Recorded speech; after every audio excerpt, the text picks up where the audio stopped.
Üç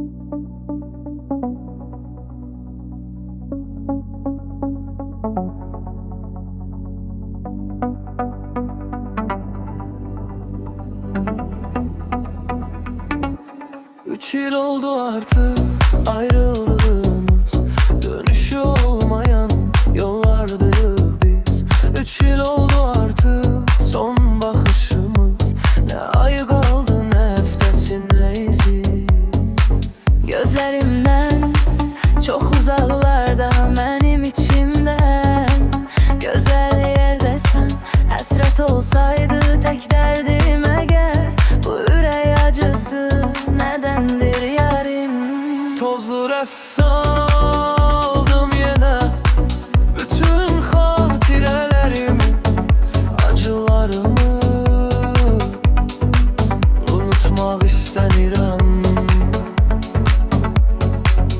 Özlesem belə senin o güzel gözlerini, sözlerini Unutmaq istəyirəm.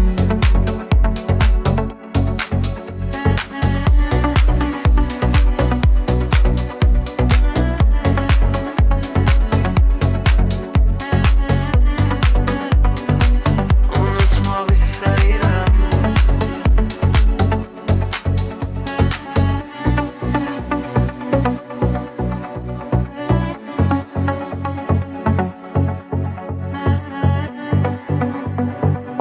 Unutmaq istəyirəm. Tozlu rəfdən aldım yenə bütün xatirələrimi, acılarımı unutmaq istəyirəm. Özlesem belə senin o güzel gözlerini, sözlerini Unutmaq istəyirəm. Unutmaq istəyirəm.